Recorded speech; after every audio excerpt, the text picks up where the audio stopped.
Napoléon, l'empereur exilé. Les rêves de grandeur. Printemps 1804, Paris, le moment du couronnement. Le soleil de ce matin de printemps filtrait à travers les vitraux immenses du palais de Notre-Dame, baignant l'intérieur d'une lumière dorée qui semblait presque surnaturelle. Chaque recoin de la cathédrale était imprégné d'une atmosphère de tension et d'anticipation, comme si l'histoire elle-même retenait son souffle.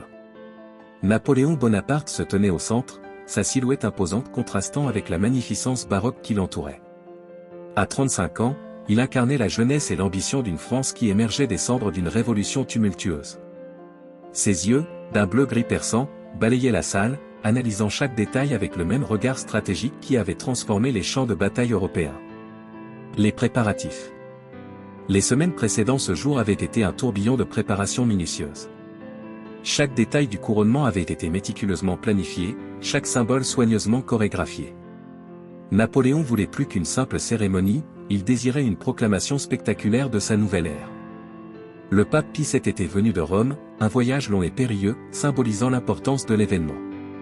Les négociations diplomatiques avaient été complexes, impliquant des compromis subtils entre le pouvoir politique et l'autorité religieuse. Napoléon comprenait parfaitement le langage des symboles et des rituels.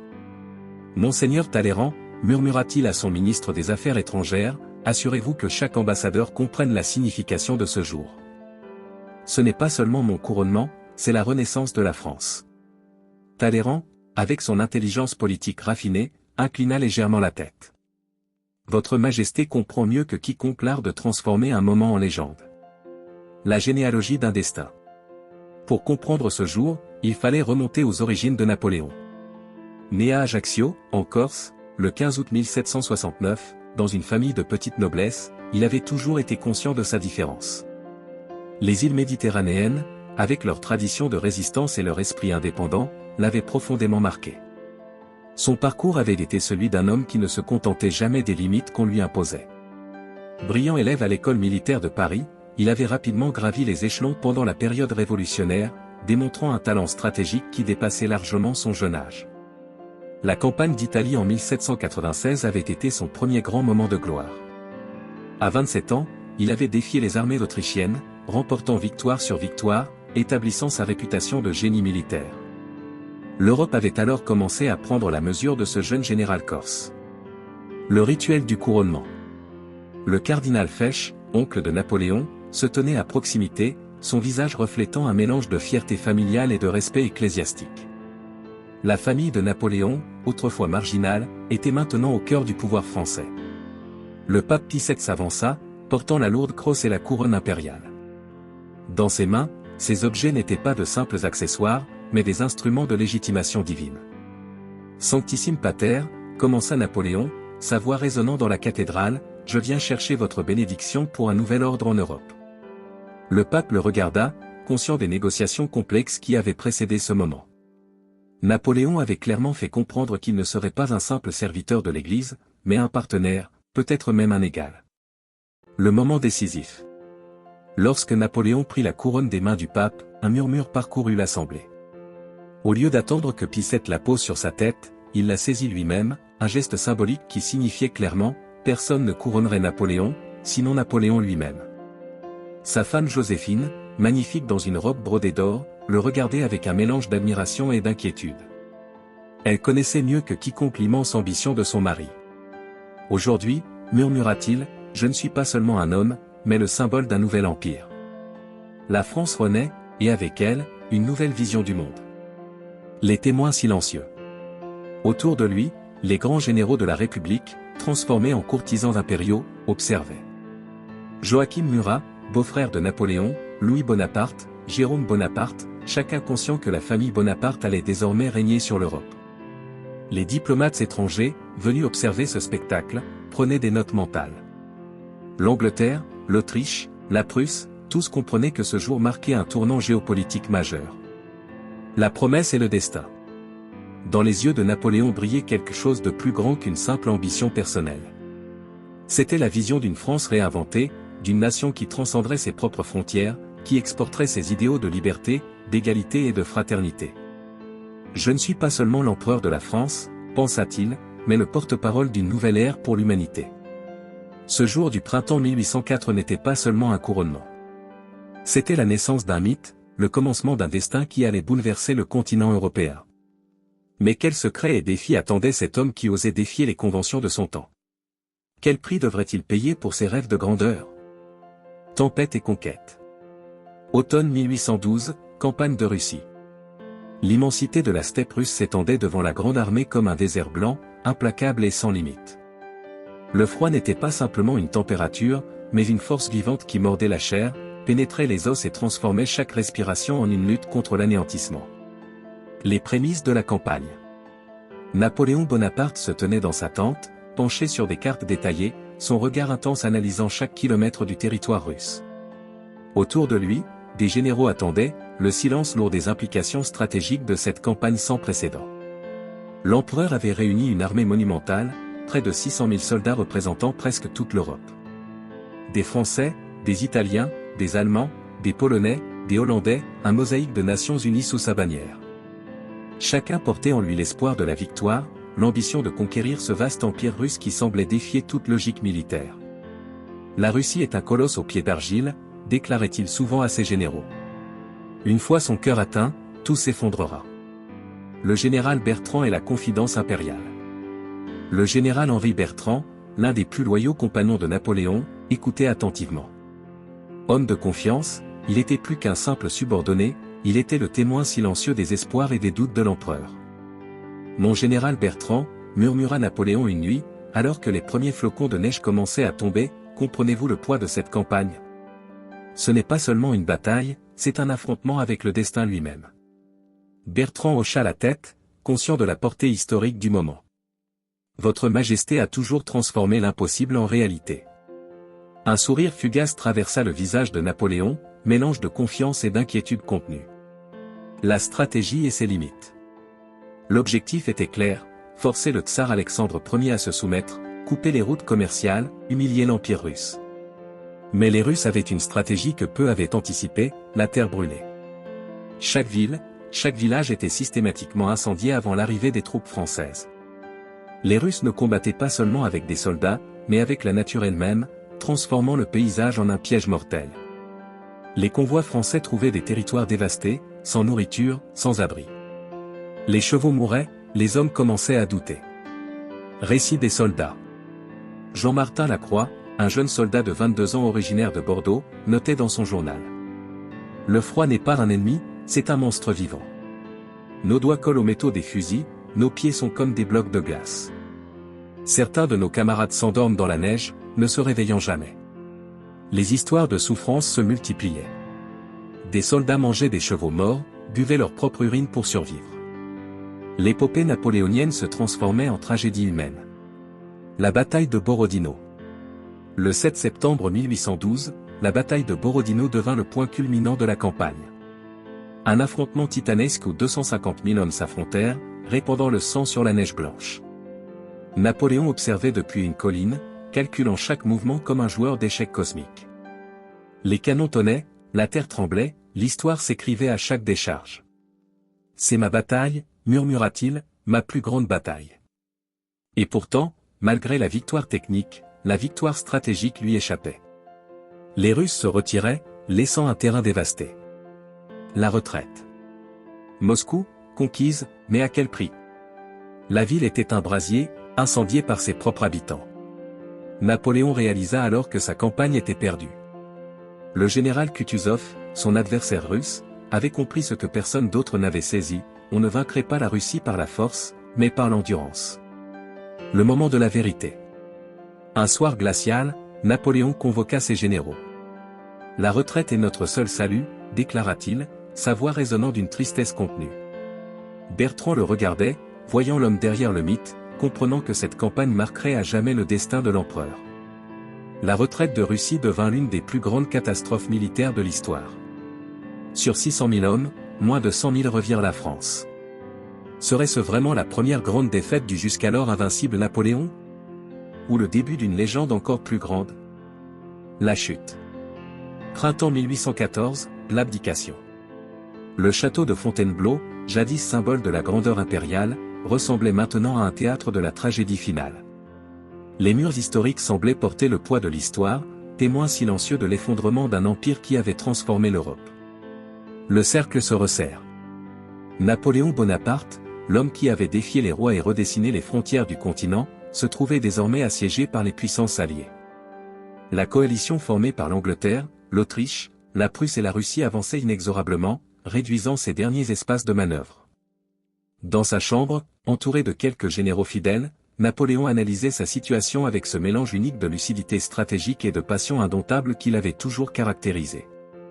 Le général Henri Bertrand, son plus loyal compagnon, l'observait avec une mixture de respect et de compassion. « Sire, murmura-t-il, l'histoire retiendra votre grandeur, pas seulement vos défaites. » Napoléon esquissa un sourire amer. « L'histoire, mon cher Bertrand, est écrite par ceux qui survivent. » Les dernières négociations. Les négociations avec les puissances alliées étaient devenues un jeu d'échecs diplomatique complexe.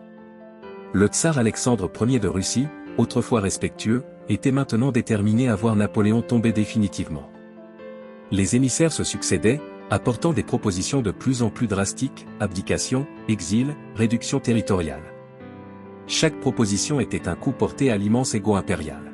« Ils veulent me réduire à néant », confiait Napoléon à Marie Walewska, sa maîtresse polonaise venue le soutenir dans ces moments difficiles. « Mais je ne suis pas un homme qu'on peut simplement effacer de l'histoire. » Le poids de la décision. La décision d'abdiquer n'était pas seulement personnelle, mais stratégique. Napoléon cherchait à préserver ce qu'il pouvait de son héritage, à protéger sa dynastie, à ménager un possible retour. Son fils, le jeune Napoléon II, n'avait que 3 ans. Un enfant sur lequel reposaient désormais tous les espoirs dynastiques.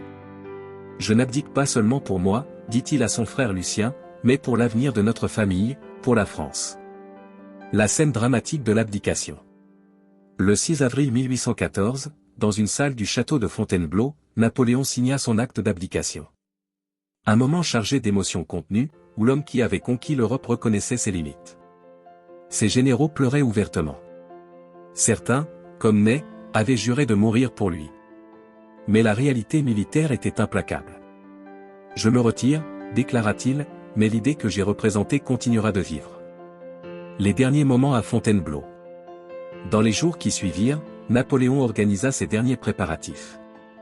Il savait que l'exil était inévitable, mais refusait de partir en vaincu. Des coffres furent préparés, contenant des documents personnels, des souvenirs de campagne, des lettres intimes. Chaque objet était un fragment de son histoire. Le général Bertrand l'observait, sachant qu'il partagerait bientôt le même destin d'exilé. Conversation intime. « Que ressentez-vous, sire ?» vous a demandé Bertrand un soir. Napoléon fixa l'horizon par la fenêtre. « Je ressens que mon plus grand combat commence maintenant. Non plus sur les champs de bataille, mais dans l'écriture de ma propre légende. » Sa voix était calme, presque sereine. L'homme qui avait défié des empires trouvait encore en lui-même la force de la résilience. La promesse du retour. Avant de quitter Fontainebleau, Napoléon fit une dernière déclaration à ses fidèles, « Ce n'est qu'un au revoir. L'histoire n'a pas fini de parler de moi. » Ces mots ressemblaient à une prophétie plus qu'à un adieu. Le traité de Fontainebleau lui accordait la souveraineté de l'île d'Elbe, une principauté miniature qui serait sa première terre d'exil. Mais pour Napoléon, ce n'était qu'une halte, pas une fin. Comment un homme capable de tant de grandeur pourrait-il accepter une telle chute? Quel secret et quelle stratégie se cachait derrière cette abdication apparemment définitive? Le retour. Mars 1815, les 100 jours. L'aube du 1er mars 1815 se levait sur l'île d'Elbe comme un pressentiment de l'histoire. Napoléon Bonaparte, l'homme que l'on croyait définitivement vaincu, se tenait sur le pont d'un petit navire, le regard fixé vers la France continentale. La préparation du retour. Depuis son exil, Napoléon n'avait jamais cessé de préparer son retour. L'île d'Elbe était moins un lieu de confinement qu'un observatoire stratégique. Il organisait, planifiait, attendait le moment propice. « Mes amis, dit-il au général Bertrand, la France m'appelle. Et quand la France appelle, on ne peut pas rester sourd. » Les préparatifs avaient été méticuleusement orchestrés. Un réseau de sympathisants, des officiers nostalgiques de l'époque impériale, des soldats encore fidèles, tous attendaient son signal. Le départ audacieux. Le 26 février 1815, Napoléon quitta l'île d'Elbe avec un équipage de 600 hommes. Un effectif dérisoire comparé aux armées qu'il avait autrefois commandées, mais suffisant pour allumer la flamme de l'espoir. Marie Walewska, sa fidèle confidente polonaise, l'avait supplié de renoncer. C'est un risque insensé, avait-elle murmuré. Mais Napoléon savait que la folie était parfois le seul chemin de la grandeur. L'arrivée en France. Le 1er mars, il débarqua près de Cannes, en Provence. Les premiers soldats envoyés pour l'arrêter le rejoignirent rapidement. Au lieu de le combattre, ils le rejoignirent. Le récit de cette marche deviendrait légendaire. Régiment après régiment, l'armée royale se ralliait à Napoléon. Le roi Louis XVIII, qui avait repris le trône, comprit rapidement que son pouvoir s'effondrait. « Je ne viens pas combattre la France », déclarait Napoléon à chaque étape, « je viens la libérer. » Les réactions européennes. À Londres, à Vienne, à Saint-Pétersbourg, la nouvelle se répandit comme une traînée de poudre. Les puissances européennes, qui pensaient avoir définitivement enterré l'épopée napoléonienne, se réveillèrent en sursaut. Le tsar Alexandre Ier, autrefois admiratif, puis ennemi, prononça ces mots prophétiques, « L'Europe entière devra se lever contre cet homme. » La marche triomphale. Chaque ville, chaque village devenait une étape de son triomphe. Les paysans, les soldats, la petite bourgeoisie, tous voyaient en lui l'espoir d'un renouveau. À Lyon, puis à Grenoble, des bataillons entiers se rallient. L'expression « être napoléonisé » commence à circuler, signifiant le fait de rejoindre sa cause. Le général Ney, qui avait juré fidélité au roi, fut l'un des plus spectaculaires ralliements. Envoyé pour arrêter Napoléon, il le rejoignit à Stéade, prononçant la célèbre phrase « Je viendrai avec vous jusqu'aux portes de Paris ». Le retour à Paris. Le 20 mars 1815, Napoléon entre dans Paris. Louis XVIII s'est enfui. L'empereur est de retour, acclamé par une foule en délire.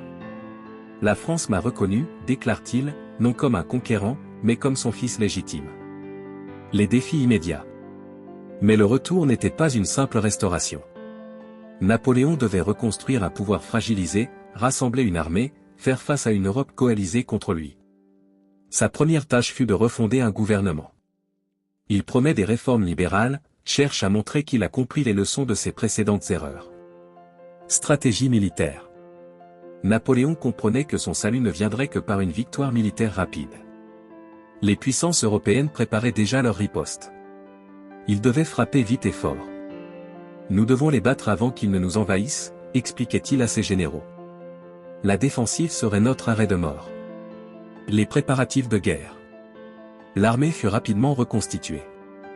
Des soldats de toute l'Europe, anciens grognards, officiers nostalgiques, nouveaux recrues, tous converguaient vers un unique objectif, la victoire. Tension diplomatique. L'Europe se coalisa. L'Angleterre, l'Autriche, la Prusse et la Russie formèrent une alliance contre Napoléon. Chaque nation voyait dans son retour une menace existentielle. Ces 100 jours seraient-ils la résurrection d'un empire ou le chant du cygne d'un rêve impossible? Le destin de la France, de l'Europe, se jouait dans cette aventure audacieuse. Waterloo. 18 juin 1815, le champ de bataille. L'aube du 18 juin 1815 se levait sur les plaines de Waterloo, baignant les champs belges d'une lumière grise et humide. Le sol, déjà lourd d'histoire, allait devenir le théâtre du dernier grand affrontement de Napoléon Bonaparte. Les préparatifs. Le camp français bourdonnait d'une énergie à la fois fébrile et déterminée. Napoléon avait passé la nuit à étudier les positions, à planifier chaque détail avec cette précision mathématique qui avait fait sa légende. « Général Soult, dit-il à son chef d'état-major, aujourd'hui, nous écrivons l'histoire. Pas seulement la nôtre, mais celle de la France. » Le terrain choisi était stratégique. Une légère élévation permettait de dominer le champ de bataille, offrant un avantage tactique crucial.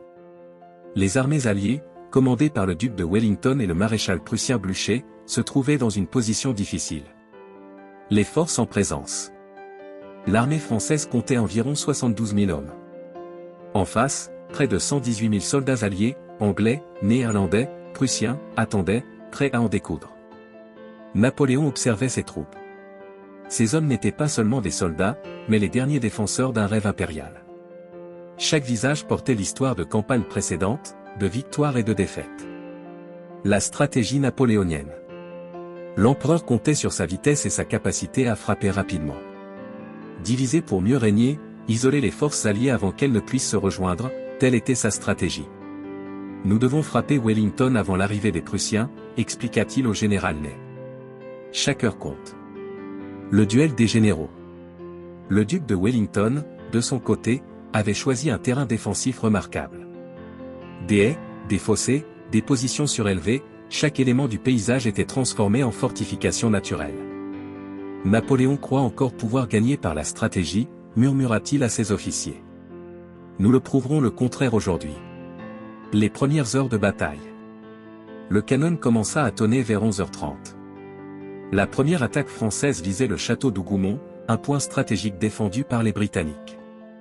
Les gardes britanniques, retranchés derrière les murs, résistèrent avec une détermination farouche.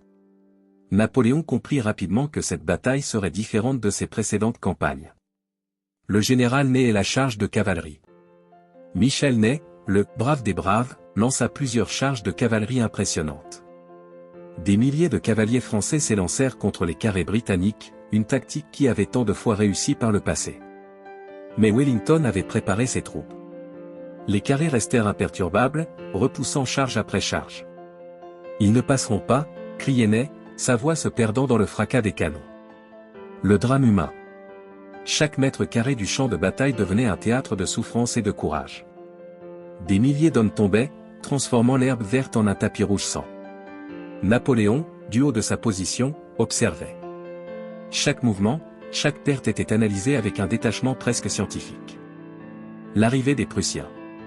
Vers 16h30, les troupes du maréchal Blücher commencèrent à apparaître. C'était le moment que Napoléon redoutait, l'arrivée des renforts prussiens qui allaient bouleverser l'équilibre de la bataille. « Où sont nos réserves » criait-il, sentant que le destin basculait. Le dernier espoir. La garde impériale, l'élite de l'armée française, fut lancée dans une ultime tentative de percer. Ces soldats d'élite, qui avaient traversé l'Europe, représentaient le dernier espoir de Napoléon. Mais même eux ne purent percer les lignes alliées. Wellington donna l'ordre décisif, en avant, toutes les troupes. L'effondrement. Vers 20h, la débâcle était totale. L'armée française se désintégrait, fuyant dans un désordre indescriptible. Napoléon, qui avait cru jusqu'au bout possible une victoire, comprit que tout était perdu. « C'est fini », murmura-t-il, « l'Empire meurt aujourd'hui. » Réflexion finale. Cette bataille ne serait pas seulement une défaite militaire, mais la fin d'un rêve, la fin d'une époque. Comment un homme qui avait conquis l'Europe allait-il survivre à cette défaite? Quel destin l'attendait après Waterloo? Condamnation. Le crépuscule de Waterloo avait laissé place à une aube glaciale de désolation. Napoléon Bonaparte, l'homme qui avait un jour fait trembler les trônes de l'Europe, se tenait désormais à la merci de ses ennemis, comme un lion capturé après une dernière bataille féroce. Les négociations qui suivirent la défaite ressemblaient à un tribunal impitoyable. Les puissances alliées, l'Angleterre, la Prusse, l'Autriche et la Russie, se réunirent pour décider du sort de celui qu'ils considéraient à la fois comme un génie militaire et comme une menace permanente pour la stabilité européenne. Lord Wellington, le vainqueur de Waterloo, présidait ces discussions avec un mélange de respect militaire et de détermination politique. Napoléon ne peut pas être simplement emprisonné ni exilé près de l'Europe, déclara-t-il lors d'une réunion secrète à Londres. Il doit être placé si loin que toute possibilité de retour ou d'influence soit absolument impossible. Le général Henri Bertrand, toujours fidèle à son empereur déchu, observait ses manœuvres diplomatiques avec une tristesse profonde. Il savait que chaque mot prononcé dans ces salons luxueux scellait non seulement le destin de Napoléon, mais aussi le sien propre. Sa loyauté le conduirait inévitablement vers l'exil, loin de la France, loin de tout ce qu'il avait connu. Les Britanniques proposèrent rapidement une solution qui semblait à la fois stratégique et symbolique, l'île de Sainte-Hélène. Perdue au milieu de l'océan Atlantique Sud, cette terre isolée était le lieu parfait pour neutraliser définitivement Napoléon. Aucun navire ne pourrait l'approcher sans être immédiatement repéré, aucune conspiration ne pourrait se tramer sans être instantanément découverte. C'est un tombeau avant l'heure, murmura Napoléon lorsqu'on lui annonça sa sentence. Ses yeux, jadis étincelants de détermination et de stratégie, reflétaient maintenant une résignation mélancolique. L'homme qui avait traversé les Alpes, conquis l'Égypte, dominé l'Europe, se retrouvait condamné à l'immobilité, à l'observation passive de son propre déclin. Les détails de son exil furent minutieusement préparés. Un dispositif de surveillance sans précédent fut mis en place. Le capitaine James Hudson, officier britannique choisi personnellement pour superviser l'exil, reçu des instructions précises, Napoléon devait être traité avec un respect protocolaire, mais sans aucune possibilité de communication ou d'influence extérieure. Marie Walewska, sa maîtresse polonaise qui avait tant sacrifié pour lui, ne pourrait même pas le rejoindre. Son exil serait une solitude totale, une condamnation qui dépassait la simple privation de liberté physique pour devenir un arrachement à tout ce qui avait constitué sa vie. Les préparatifs du voyage furent empreints d'une tristesse solennelle. Napoléon put emporter quelques effets personnels, des livres, des souvenirs de ses campagnes. Chaque objet était un fragment de son histoire, chaque livre un compagnon pour les longues années d'isolement qui l'attendaient. Le 15 octobre 1815, à bord du HMS Northumberland, Napoléon quitta définitivement l'Europe. L'océan immense s'étendait autour de lui, métaphore parfaite de son isolement. Les marins britanniques l'observaient avec un mélange de curiosité et de respect. Comment un homme capable de tant de grandeur pouvait-il se retrouver ainsi, réduit au statut de prisonnier? Bertrand, fidèle jusqu'au bout, l'accompagnait. D'autres compagnons choisis le suivaient, Lascaz, qui tiendrait le journal de cet exil, Goubert, le médecin personnel, quelques serviteurs qui avaient fait le choix de partager son destin. Durant la traversée, Napoléon alternait entre des moments de profonde introspection et des accès de rage contenue. Il analysait chaque décision de sa vie, chaque bataille, cherchant où et comment il avait pu basculer de la gloire suprême à cette condamnation. L'histoire me jugera, répétait-il souvent, comme pour se convaincre lui-même que son parcours dépassait cette défaite momentanée. Il savait que son récit ne s'arrêterait pas à cet exil, que son nom continuerait de résonner bien au-delà de sa propre existence. L'île de Sainte-Hélène apparut enfin, rocheuse, austère, battue par des vents constants. Un lieu qui semblait avoir été créé spécifiquement pour emprisonner un esprit aussi grand. Les falaises escarpées, les horizons sans fin, tout parlait d'impossibilité d'évasion. Le débarquement fut organisé avec une précision militaire. Chaque mouvement de Napoléon était observé, chaque parole potentiellement notée.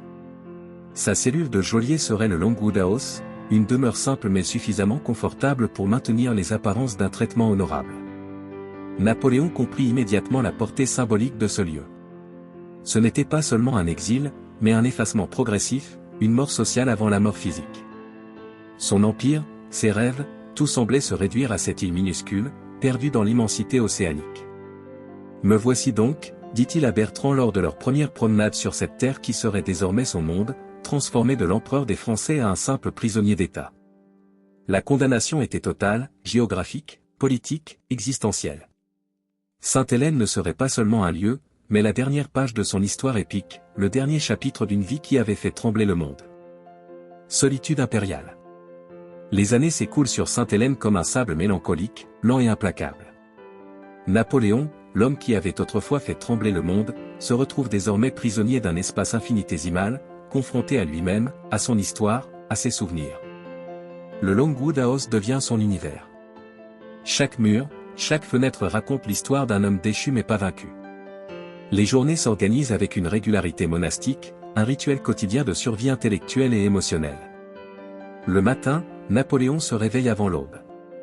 Ses insomnies sont devenues légendaires, peuplées de batailles passées, de stratégies imaginaires, de conversations avec lui-même. Le général Henri Bertrand, toujours présent, observe chacun de ses mouvements avec une loyauté qui défie le temps et l'espace. L'histoire n'est qu'une suite de mensonges sur lesquels on est tombé d'accord, murmure-t-il souvent, conscient que chaque mot, chaque réflexion sera potentiellement consignée, analysée, interprétée par les générations futures. Son travail principal devient alors la préservation de sa propre mémoire.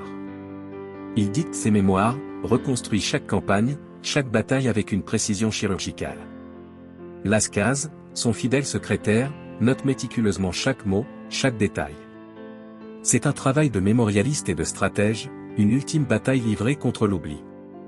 Les journées sont structurées entre écriture, lecture, promenade limitée dans le jardin de Longwood. Un jardin qui ressemble plus à une cour de prison qu'à un véritable espace de liberté. Les gardes britanniques sont partout, invisibles mais omniprésents. Chaque conversation est potentiellement écoutée, chaque geste observé. Napoléon lit beaucoup. César, Plutarque, les grands stratèges de l'histoire ancienne deviennent ses compagnons silencieux. Il analyse leurs victoires, leurs défaites, cherchant dans leur parcours des résonances avec le sien. La bibliothèque de Longwood devient son dernier champ de bataille, celui de l'intelligence et de la mémoire. Le temps est mon unique ennemi désormais, confie-t-il à Bertrand lors d'une de leurs longues conversations intimes. Waterloo m'a vaincu physiquement, mais je lutterai contre l'oubli avec chaque souffle qui me reste. Sa santé décline progressivement. Les médecins britanniques, le docteur Arnaud et le docteur Antomarchi, observent avec une mixture de respect professionnel et de curiosité scientifique le déclin de cet homme qui a marqué une époque. Les symptômes de ce qui sera plus tard diagnostiqué comme un cancer de l'estomac commencent à se manifester.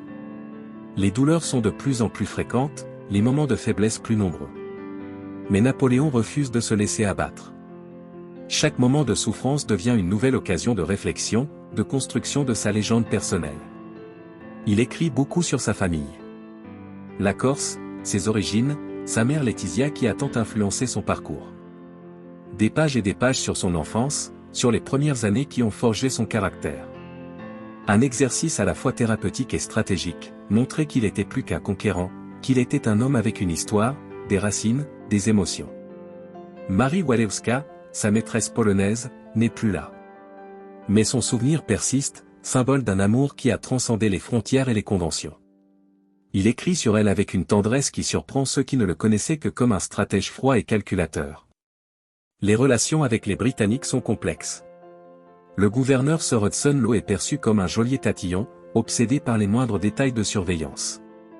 Napoléon joue un jeu subtil de provocation et de diplomatie, cherchant constamment à affirmer sa dignité impériale. Des tensions naissent fréquemment.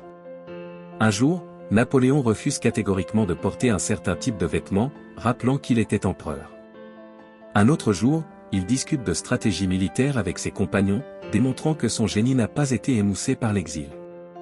La correspondance devient son unique lien avec le monde extérieur. Chaque lettre est un combat, chaque mot pesé avec précaution. Il écrit à sa famille, à quelques rares amis restés loyaux, tentant de maintenir une connexion avec un monde qui semble l'avoir oublié. Les nuits sont les moments les plus difficiles.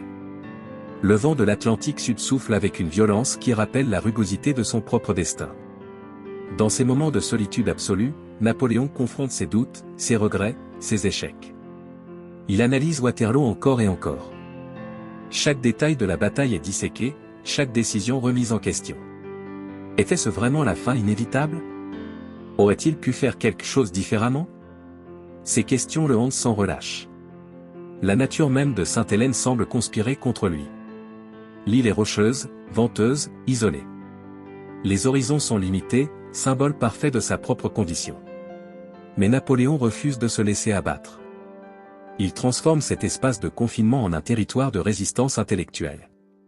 Son dernier grand projet devient la construction de sa propre légende.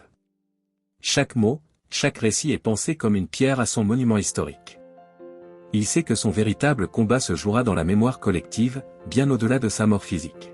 « Je mourrai », dit-il à Bertrand lors d'une conversation nocturne, « mais mon nom traversera les siècles. » Et effectivement, même prisonnier, même malade, même isolé, Napoléon continue de fasciner, de déranger, de faire réfléchir.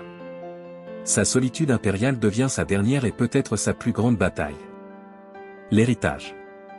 Le 5 mai 1821 marqua non pas une fin, mais le commencement véritable de l'immortalité de Napoléon Bonaparte.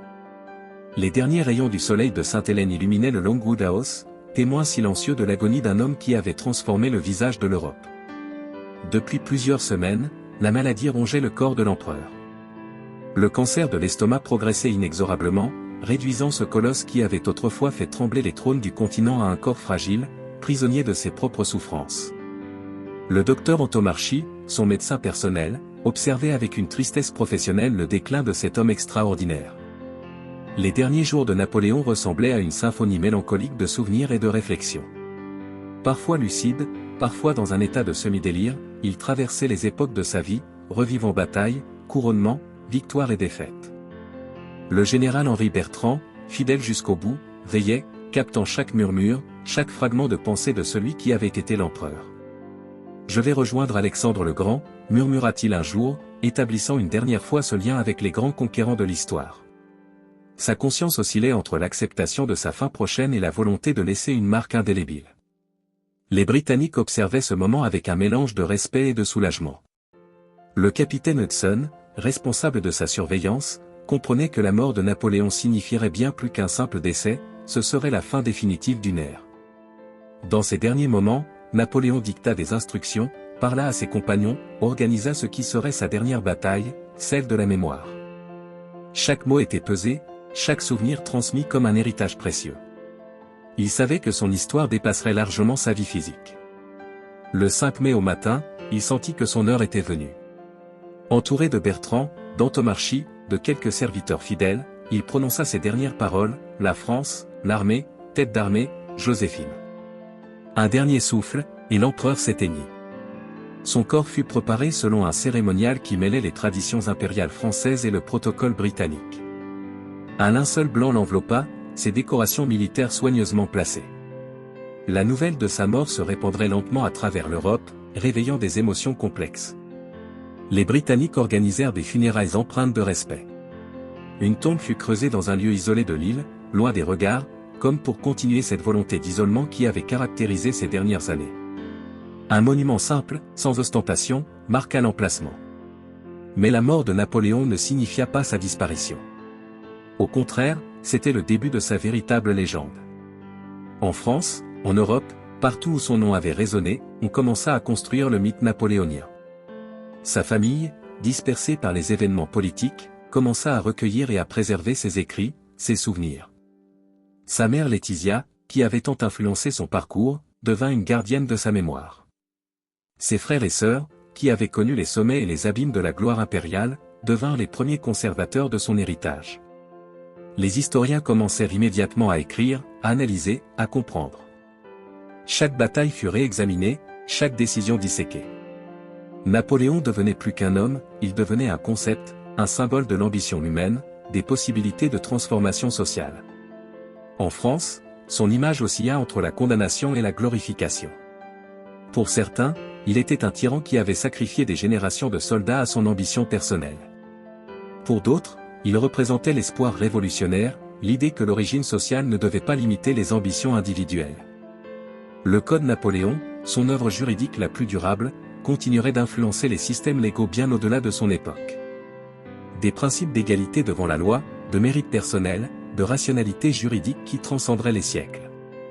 Ces stratégies militaires furent étudiées dans toutes les écoles de guerre. Chaque général, chaque stratège qui viendrait après lui mesurerait ses propres tactiques aux siennes. Waterloo deviendrait un symbole universel, non de défaite, mais de résilience face à l'adversité. L'art et la littérature commencèrent à le représenter. Des écrivains comme Stendhal, des peintres comme Jacques-Louis David transformèrent son image en un mythe vivant. Napoléon devenait plus grand que nature, symbole d'une époque de transformation radicale. Sa légende traverserait les continents. En Amérique, en Asie, partout où des peuples rêvaient de transformation sociale, son nom serait évoqué. Un symbole de possibilité, de changement radical, de capacité humaine à transcender les limitations sociales. Les derniers mots qu'il avait prononcés, la France, l'armée, tête d'armée, Joséphine, deviendraient un mystère, sujet de multiples interprétations. Était-ce un dernier hommage à son pays, à son institution militaire, à son premier amour? Son corps serait finalement rapatrié en France en 1840, sous le règne de Louis-Philippe. Les funérailles nationales seraient grandioses, transformant son retour en un événement politique et symbolique majeur. Les Invalides deviendraient son lieu de repos définitif, au cœur de Paris, comme pour affirmer son importance nationale. L'héritage de Napoléon dépasserait largement les frontières françaises. Il deviendrait un concept universel, symbole de l'ambition humaine, des possibilités de transformation sociale, de la capacité à défier les destins établis. Des générations d'historiens, de philosophes, de penseurs continueraient à l'analyser. Était-il un génie ou un monstre? Un libérateur ou un conquérant? Ces questions resteraient ouvertes, alimentant des débats passionnés. Sa vie devenait plus qu'une biographie, un récit universel sur les limites du pouvoir humain, sur la fine ligne entre grandeur et hubris, entre vision révolutionnaire et ambition personnelle. Napoléon était mort, mais son histoire ne faisait que commencer.